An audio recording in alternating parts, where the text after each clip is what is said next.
အားလုံးပဲမင်္ဂလာပါခင်ဗျဒီကနေ့ဒီဗီဒီယိုလေးမှာတော့ PP Critical အိတ်လေးစာပြောင်းလေးကိုကျွန်တော်ဒီဗီဒီယိုလေးမှာလူကြီးမဲ့တော့ပြပြပေးသွားမှာဖြစ်ပါတယ် PP Critical လိပ်စာပြောင်းမယ်ဆိုရင်ကျွန်တော် PP application နဲ့ဝင်ရမှာဖြစ်ပါတယ်ကျွန်တော်ညာဖက်ဆွဲရမှာဖြစ်ပါတယ်ဒါကျွန်တော်ရဲ့ Critical ဖြစ်ပါတယ်ကပ်ပုံလေးနဲ့ဝင်ရမှာဖြစ်ပါတယ်ဒီအောက်ခြေနောက်မှာရှိတဲ့အကြောင်းနဲ့ carry ဆိုတာရှိရခင်ဗျကျွန်တော်ဒါလေးနဲ့ဝင်ရမှာဖြစ်ပါတယ်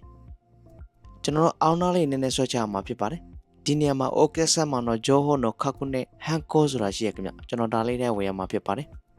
ဒီနေရာမှာကျွန်တော်အောင်းသားလေးတစ်ချက်ဆွဲချရမှာဖြစ်ပါတယ်ဒီနေရာမှာကျွန်တော်အိတ်လိပ်စာကိုကျွန်တော်ပြင်ရမှာဖြစ်ပါတယ်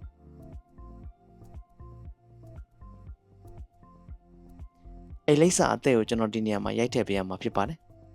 ဒါကတော့ကျွန်တော်ရဲ့အိတ်လိပ်စာအသေးရဲ့စာတိုင်းနံပါတ်ကိုထည့်ပေးရမှာဖြစ်ပါတယ်